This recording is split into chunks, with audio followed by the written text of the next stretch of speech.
সৃষ্টিকর্তা, যিনি এই গোটা বিশ্ব ব্রহ্মাণ্ডের যিনি পরিচালক, তিনি প্রত্যেকটা প্রাণীকে, প্রত্যেকটা মাছকে, প্রত্যেকটা গাছকে, প্রত্যেকটা পাখিকে, প্রত্যেকটা পশুকে, প্রত্যেকটা মানুষকে এবং প্রত্যেকটা পদার্থকে জ্ঞান দিয়ে দিয়েছেন। এখানে হয়তো প্রশ্ন আসতে পারে যে বন্ধুরা, পদার্থের আবার জ্ঞান কি দিল? পদার্থের ধর্ম আছে এবং তারা সেই প্রকৃতির যে বিধান, সেই নিয়মটা মেনে চলে। চলুন শুরু করি। Example is better than precept. প্রমাণ দরকার। আমি বলছিলাম যে মাছের জ্ঞান আছে। কেন? কারণ পৃথিবীতে যে 4 ভাগ, তার 4 ভাগের 3 ভাগই পানি, আর পানির মধ্যে এখনও এত সংখ্যায় জীব রয়ে গেছে যে সেটা বিজ্ঞানীদেরও অজ্ঞাত। দিন যাচ্ছে, নতুন করে নতুন নতুন প্রাণীর আবিষ্কার হচ্ছে, এবং যেহেতু পানির পরিমাণটা বেশি, পানি নিয়ে আলোচনা করি। একটা চেলা মাছ, সবচেয়ে ছোট একটা চেলা মাছ, আপনি গোসল করতে গেলে এটা চেলা মাছ, আপনি হাত দিয়ে ধরতে গেলেন লাফ দিয়ে চলে যায়। এটা অ্যালেন মাছ ধরতে পারবে, এটা পুঁটি মাছ ধরতে পারবেন না। ঠিক আছে?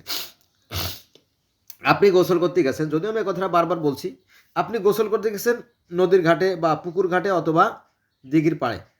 আপনি দেখলেন যে বিশাল আকারের শৈল মাছ দুটো, ওরা ওই তার পোনা বাচ্চাদেরকে সাথে নিয়ে ঘুরছে। তো আপনার লোভ হলো, আপনি দৌড়ই বাড়িতে আসলেন, আসার পরে ওই ঘরের ভিতরে মাছ মারা কোষ আছে, কোষ, ট্যাঠা, ফুলকুচি, হ্যাঁ, যাই বলেন, আপনি নিয়ে ছুটে গেলেন। মাত্র 5-7 মিনিট সময়, কারণ আপনি জানেন যে এই মাছটা সরে যেতে পারে। আপনি যেতে যেতে দেখলেন যে মাছ গায়েব হয়ে গেছে। না, গায়েব হয় নাই। তো এই মাছে বুঝতে পারছে যে এখানে মানুষের আভাস পাওয়া গেছে, ওরা আমাদের শত্রু, কেটে পড়তে হবে। মাছ কী করছে? শৈল মাছরা তার বাচ্চা সহ কুচুরি পানের মধ্যে ঢুকে গেছে। কুচুরির মধ্যে ওই পোনা মাছগুলো টুকটাক করে শ্যাওলা খাচ্ছে। আর ওই বড় মাছগুলো কিন্তু লুকায় লুকায় দেখে মানুষ। ওরা কিন্তু পানির মধ্য থেকে, এই মাছগুলো কিন্তু পানির মধ্য থেকে মানুষের গতিবিধি লক্ষ্য করছে, এবং তারা বুঝতে পারছে যে এই মানুষরা শত্রু, এরা আমার যে কোনো ক্ষতি করতে পারে।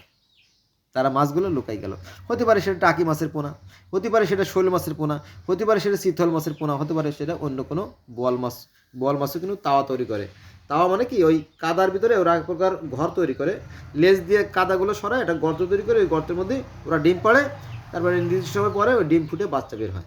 বুঝতে? এটা বলে তাওয়া বলি আমরা, তাওয়া গোপালগঞ্জের ভাষায়। তো এই হলো বিষয়, বুঝছেন? তাহলে মাছেরও জ্ঞান আছে, সব মাছেরই জ্ঞান আছে, ক্ষুদ্র থেকে বৃহৎ সব মাছের জ্ঞান আছে। যাও, মাছ। এবার আসেন গাছের জ্ঞান।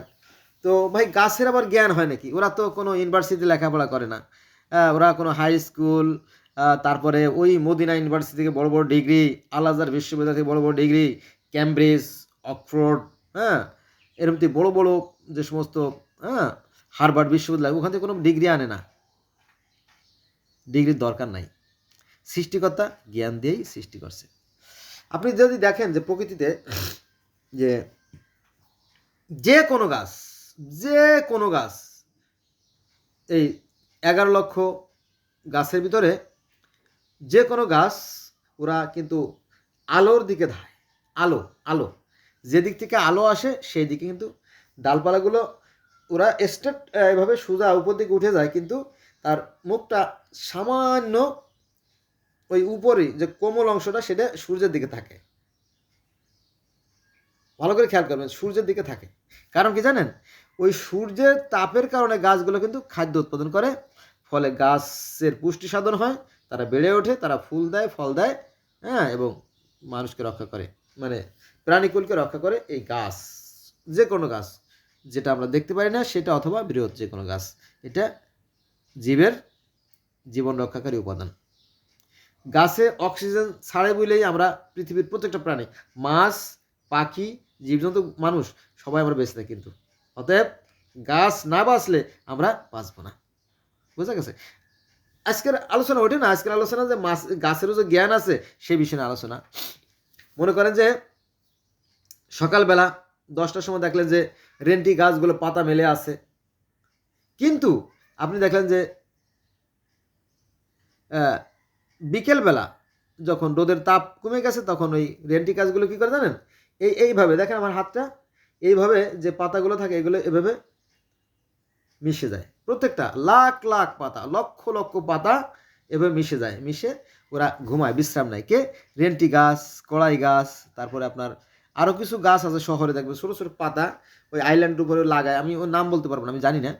তারপরে লজ্জাপতি গাছ, এই যাতে অনেক গাছ আছে, তারা কি করে, তারা বিশ্রাম নেয়, ঘুমায়, তাদেরও বিশ্রামের দরকার আছে। বোঝা গেছে? লজ্জাপতি গাছা পুরাতন ঢাকার যে পুরাতন এয়ারপোর্ট ওখানে কিন্তু অনেক লজ্জাপতি গাছ আছে। আপনি লজ্জাপতি গাছে যদি ছোঁয়া দেন বা কোনো টাচ পায়, তারা তাড়াতাড়ি কী করে জানেন, তারা নিজেদেরকে লুকায় ফেলে, তাই না? তো তারপরে আপনার লাউ গাছ, কুমড়া গাছ, সিম গাছ, এই জাতীয় অনেক গাছ আছে, তাদের কিন্তু নাই, হাত পাও নাই, চোখও নাই, হাত পাও নাই, চোখও নাই, তাহলে তারা কীভাবে চলে? তাদের শরীরে এক প্রকার অনুভূতির চোখ আছে। অনুভূতির চোখ আবার হয় নাকি? হ্যাঁ, অনুভূতির চোখ আছে। সেটা হচ্ছে যে দেখবেন বিভিন্ন গাছে, যেমন সিম গাছ, বটবটি গাছ, লাউ গাছ, কুমড়ো গাছ, হ্যাঁ, উস্তে গাছ, তাদের এক প্রকার সুর তৈরি হয়।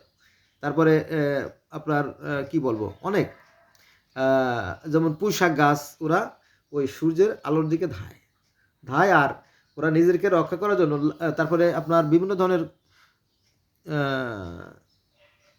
এই গাছ, আপনার যেমন আলু, বিভিন্ন গাছ আলু আছে, মোবাইল আছে, অনেক রকম গাছ আছে, যাক। তো ওরা কী করে, ওরা একটা আশ্রয় খোঁজে। যদি দেখবেন যে গ্রামের মা বোনেরা গাছ লাগাইলে জাংলা দেয়, জাংলা দেয় না, জাংলা দিলে ওরা জাংলার মধ্যে বেয়ে বেয়ে ওঠে, তাই না? ওরা বেয়ে বেয়ে ওঠে, দেখেন মানুষের মতোই বেয়ে ওঠে। ছোটো বাচ্চারা যেমন সিঁড়ি বেয়ে বেয়ে উপরে ওঠে, ঠিক গাছও বেয়ে বেয়ে বিভিন্ন আশ্রয় খোঁজে তারা, তাই না? তাদেরকে অনুভূতির একটা চোখ আছে। তারপরে সুর আছে ওদের পেঁচায়, খড়ি, পাট খড়ি বা গাছের ডালপালা যাই পায় পেঁচায় পেঁচায় আস্তে আস্তে তারা মনে করেন একটা আপনি ইসের গাছ, একটা আম গাছের গোড়ায় একটা সিম গাছ লাগালেন, ওরা বেয়ে বেয়ে পুরো গাছটা ঘিরে ফেলে। বোঝা গেছে? এটা কি? তো তাদেরও জ্ঞান আছে, অনুভূতির চোখ আছে। তাহলে মাছের জ্ঞান আছে, গাছেরও জ্ঞান আছে, পাখিদের তো জ্ঞান আছে, পাখিদের জ্ঞান আছে না? পাখিরা মনে করেন যে এই কাতি অঘ্রাণ মাসে তারা সেই সুদূর সাইবেরিয়া থেকে আমাদের বাংলাদেশে আসে, আসার পরে উঁচু উঁচু গাছ, যেগুলো হচ্ছে শিমুল গাছ, বিশাল উঁচু শিমুল গাছ, তারপরে রেন্টি গাছ, তারপরে আপনার খই গাছ, খই গাছে কাঁটা আছে, প্রচণ্ড কাঁটা আছে, আর সূক্ষ্ম সূক্ষ্ম চিকন চিকন ডাল আছে, ওর উপরে একদম মগ ডালে ওখানে ওরা বাসা বাঁধে, যাতে মানুষ যেতে না পারে। মানুষ যাইতেও পারে না, তবে দুষ্ট মানুষেরা করে কি, ওই বাঁশ আছে না, বাঁশ, লম্বা বাঁশ দিয়ে খুসা মেরে মেরে ওইখান থেকে পাখিগুলো ধরে ধরে তারা হত্যা করে মারে, এরকম আর কি। তো পাখিদেরও জ্ঞান আছে, তারা ওরকম নিরাপদ জায়গায় তারা বাসা তৈরি করে। তারা যে কাতি অঘ্রাণ মাসে আমাদের দেশে প্রচুর মাছ ধরা পড়ে, যেহেতু বর্ষার শেষের দিকে, এখন সেই সময়, এই যে এখন আমি আজকে হচ্ছে 28/12/2024 সাল শনিবার, এখন বর্ষা শেষ হয়ে গেছে, পাখিরাও আস্তে আস্তে এই শীতের সময় পাখিরা আসে, জানেন তো, তাই না? যে শীতের সময় পাখিরা আসে, পরে তারা বাচ্চা তৈরি করে এখানে, নিজেও চলে যায়, সাথে বাচ্চাদেরকে নিয়ে আবার তাদের সেই ইসে চলে যায়, সেই সাইবেরিয়াতে চলে যায়, কারণ সেখানে তো প্রচণ্ড শীত। তো আর আমাদের তো সে শীত, তবে এই শীতটা কিন্তু নাতিশীতোষ্ণ আর কি, না শীত না উষ্ণ আর কি। এই পরিবেশে বাচ্চা ফুটানো সহজ হয়, কারণ প্রচণ্ড শীতে যেমন বাচ্চা ফুটে না, আবার প্রচণ্ড গরমেও বাচ্চা ডিম নষ্ট হয়ে যায়, পচে যায়। বুঝছেন এটা বিষয়টাকে? তো এগুলো প্রকৃতির খেলা আর কি, এগুলো সৃষ্টি সম্পর্কে চিন্তা করতে হবে আপনাকে, হ্যাঁ, নইলে কিন্তু এগুলো পাবেন না আর কি। তাহলে পাখিদেরও কি জ্ঞান আছে। তারপরে একটা ইন্টারেস্টিং কথা বলি, সেটা হচ্ছে যে ওই পাখিরা মাঠে যে সমস্ত পচা শ্যাওলা, পচা খড়কুটো আছে, ওগুলো নিয়ে আসে, ঠোঁটে করে আইনে ওরা একটা স্তূপ তৈরি করে, পানির উপর ভেসে থাকে। তো ওই স্তূপের মধ্যে আবার ডিম পাড়ে ওরা আবার করে কি, ওই পচা শ্যাওলা, পচা খড়কুটো, ওগুলো দিয়ে ওই ডিমটা ঢেকে রাখে। মানে পানির ভিতরে, কিন্তু পানির ভিতরে যে স্তূপ থাকে তার মধ্যে কিন্তু ডিম পাড়ে, দেখেন আপনারা, ইউটিউবে সার্চ দিয়ে দেখেন, এগুলো দেখা যায়। তো এই পানির ভিতরেই শুধুমাত্র সামান্য একটু আলোর মুখ দেখছে, ওখানে কিন্তু বাচ্চা তৈরি হচ্ছে। সৃষ্টিকর্তা কি অপূর্ব ইশারা। তার মানে কি পাখিদেরও জ্ঞান আছে, তাই না? এভাবে আরও অনেক বলা যায়, শত শত হাজার হাজার বলা যায়, দেখ সেখানে আমরা যাব না। এবার আসেন মাটিতে কিছু জীব আছে না, যেমন কেঁচো। আমরা যশোর, আমার মামা বাড়ি হচ্ছে যশোর, বর্তমানে নড়াইল লোহাগাড়া থানা। তো আমরা মধুমতি নদী, যেহেতু গোপালগঞ্জ থেকে মধুমতি নদী পার হয়ে গেছি, তো আমরা যখন গোসল করতে আসছি মধুমতি নদীতে, দেখি যে আপনার ওই কেঁচোরা পাহাড় তৈরি করছে, হ্যাঁ। বড় বড় বিল্ডিং, যেমন শহরে বড় বড় বিল্ডিং দেখা যায়, ঠিক কেঁচো মানে ন্যাচারাল প্লাউজ, মানে প্রকৃতির যে লাঙ্গল যেটা বলতেছিলাম, ওই কেঁচোরা করে কি জানেন, মাটি, নরম মাটিগুলো এনে এনে ফুসফুস করে এভাবে রেখে মাটিতে গর্ত তৈরি করে, আর ওরা কাদা দিয়ে দিয়ে দিয়ে পাহাড়ের মতো তৈরি করে কেঁচোরা। তো আমরা যখন দেখতাম পুরা চুপ করে অদৃশ্য হয়ে যেত, নাই, তখন আমরা আবার শব্দ না করে চুপ করে দাঁড়ায় থাকতাম, তা দেখতাম যে ওই কেঁচো আবার উঠছে এবং ওই মুখে করে কাদা এনে এভাবে তারা বাসা তৈরি করে আবার মাটিতে লুকায় যাচ্ছে। এখানে যে জ্ঞানের কথা নিয়ে আলোচনা করতেছিলাম, যে কেঁচো মনে করছে যে আমরা বোধহয় ওখানে নাই চলে গেছি, কারণ ওদের তো জ্ঞান কম। এটা আর কি। তো তার মানে কি কেঁচোরও জ্ঞান আছে। তারপরে বৃষ্টি নামলে, আষাঢ় মাসে যখন বৃষ্টি নামে, তখন যে যোগ আছে না, এই যোগগুলো আপনার কিলবিল করে, মানে দৌড়দৌড়ি করে। এমনি সময় এই যোগগুলো দেখা যায় না, ঠিক আছে? তো তার মানে কি ঘুগরি পোকা জ্ঞান আছে। আবার মনে করেন যে এই যে বড় বড় ব্যাং, প্যাক প্যাক প্যাক, এই ব্যাংগুলো কিন্তু আপনার দিনের বেলা কিন্তু বাড়ির পরে ওঠে না, কিন্তু রাতের বেলা যখন মানুষ ঘুমায় যায়, ব্যাং কিন্তু ওই রাতের বেলা পুকুর থেকে, ডোবা থেকে উঠে আসে আপনার উঠানে ঘুরে, এবং অনেক রকমের পোকা আছে, অনেক কিছু খায়। এটা কীভাবে জানলাম? আমাদের গোপালগঞ্জ, প্রধানমন্ত্রী শেখ হাসিনা যে গোপালগঞ্জ, এটা কিন্তু 50টা বিলের এলাকা, বিল আছে আমাদের। তো এই বিলে প্রচুর ব্যাং আছে।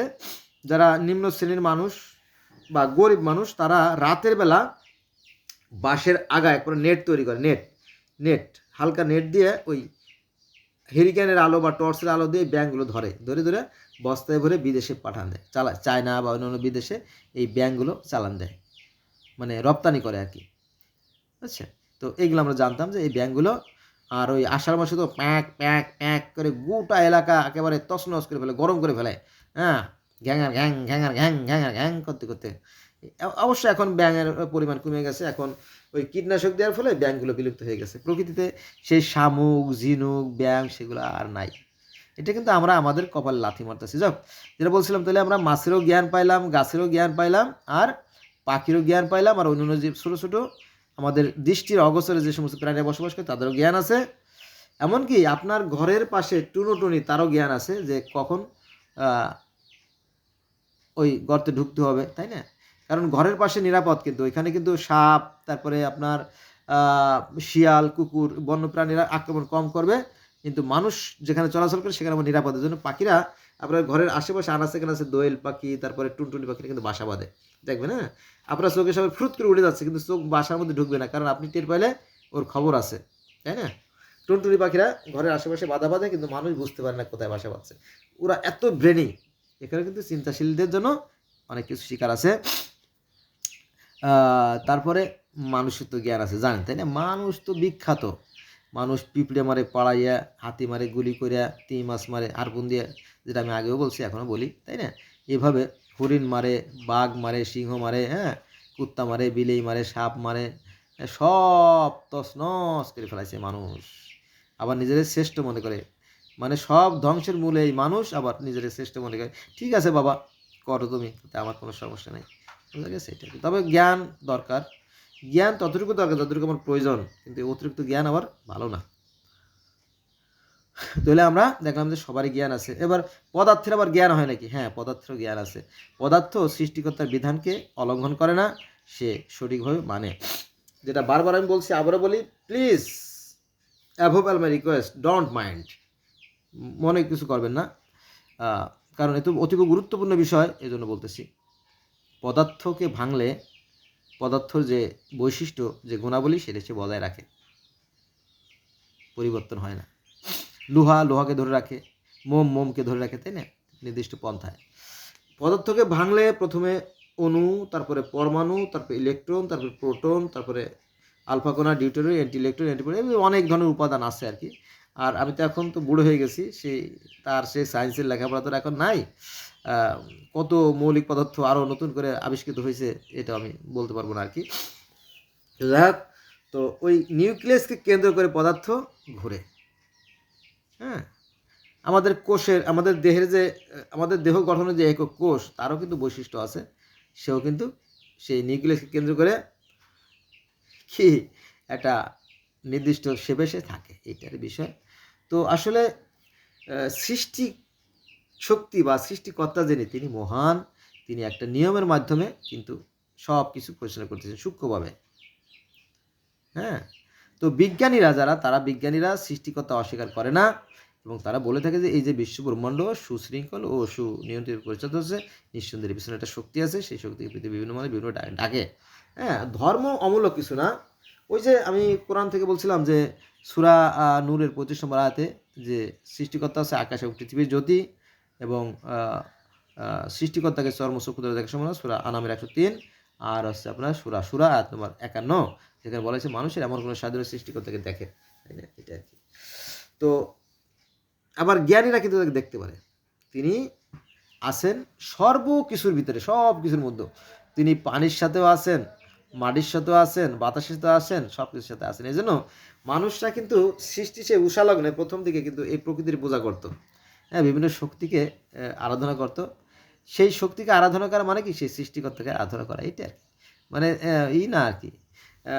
এখানে একটা জিনিস বলা ভালো, সেটা হচ্ছে যে আমরা কিন্তু যখন কোনো একটা বিষয় নিয়ে কোনো বিচারকের কাছে যাই, সরাসরি কিন্তু বিচারকের কাছে যাই না, কারণ সেটা যাওয়া সম্ভব না। আমরা প্রথমে যাই, বাড়ি থেকে চলে যাই রাস্তায় যাওয়ার পরে একটা সিএনজি ভাড়া করি, সেখান থেকে চলে যাই কোর্টে যাওয়ার পরে প্রথমে কথা বলি পিস্কারের সাথে, তারপরে কথা বলি মোহরির সাথে, তারপরে কথা বলি পিস্কার, মোহরি, তারপরে উকিলের সাথে, তারপরে একটা ফাইল তৈরি করি, একটা অভিযোগ তৈরি করি, সেটা পরে আবার সাবমিট করি, পরে বিচারক সে জিনিসটা দেখে, যাচাই করে, তদন্ত হয়, ইত্যাদি ইত্যাদি। সিস্টেম আছে না, সিস্টেম আছে, সেটা একটা সিস্টেমে চলে আর কি।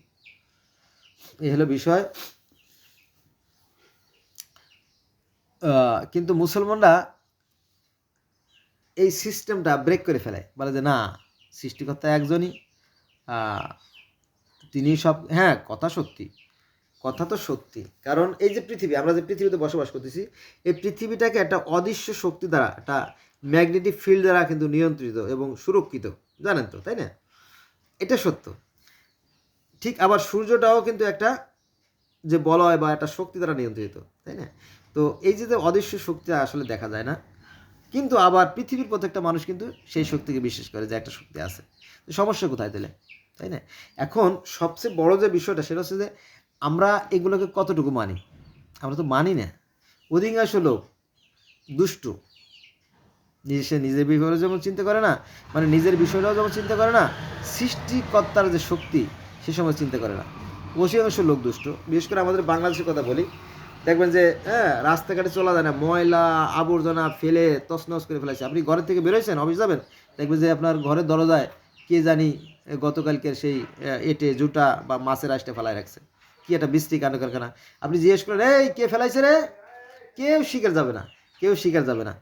আপনি গেলেন অফিসে, যে কোনো maybe any kinds of office, আপনি গেলেন, বিশেষ করে গভর্নমেন্ট অফিসগুলো, হ্যাঁ, শয়তানের আকলা। এই যে আমি আমার জীবনে কোনোদিন শুনি যে সচিবালয়ে আগুন লাগছে, এই যে 2 দিন আগে আগুন লাগছে, তাই না। এরা দুষ্টরা আগুন লাগাই দিয়েছে, এবং দেখবেন যে নির্দিষ্ট কিছু লোকের ঘরে আগুন দিচ্ছে। তার মানে কি, এটা রহস্যজনক, অন্য পার্টিরাই নিশ্চয়ই এই হিংসা করে আগুন দিয়েছে। এটা তো কোনো সভ্য জাতির জন্য কাম্য না, তাই না। রাজনীতি থাকবে, আপনি রাজনীতি করেন না, তাই না, কিন্তু হিংসা বিদ্বেষ কেন, খুনোখুনি কেন, এটা কেমন কথা, তাই না। আসুন আমরা ভালো হওয়ার চেষ্টা করি। আর একটা বিষয়, আমাদের যে সরকারি প্রতিষ্ঠান, দেখবেন যে পিয়ন, ঝাড়ুদার, সুইপার, ক্লিনার, কেয়ারটেকার, সব দুর্নীতিবাজ। 100% বললে মনে হয় বাড়াই বলা হবে না, 2-4 জন লোক ভালো আছে, তারা কিন্তু মৌন সমর্থক। বুঝা গেছে? আমি 1990 সালে এসএসসি পাস করছি। তো আমরা ঘুষ, শিক্ষকরা যে ঘুষ খায় এই বিষয়টা আমরা জানতাম না, শুনতাম না, শুনিও নাই। ইদানিংকালে শুনি যে আমার যে হাই স্কুল থেকে আমি এসএসসি পাস করছি, সেখানে শিক্ষকতা পদ পেতে হলে 16 লক্ষ টাকা দেওয়া লাগে, 16 লক্ষ বা 20 লক্ষ টাকা। ভাবা যায়? তার মানে শিক্ষকই তো চোর। তো ওই শিক্ষক যদি চোর হয়, বা যে শিক্ষকরা নিয়োগ দেবে তারাও তো চোর, যারা কমিটি আছে তারাও তো চোর, তো এই চোরেরা আবার কি শিক্ষা দেবে বলেন, তাই না? তো বন্ধু এইভাবে অনেক কথা আর কি। তো এটার খেলা, জগতে ভালো আর মন্দের খেলা চলছে। এখন আপনি যা করবেন সেই ফল আপনি পাবেন, মৃত্যু পর্যন্ত মেয়াদ, এইটা আর কি। তো ভুল ত্রুটি ক্ষমা সুন্দর দৃষ্টি দেখবেন আর আমার সাথে থাকবেন। ধন্যবাদ।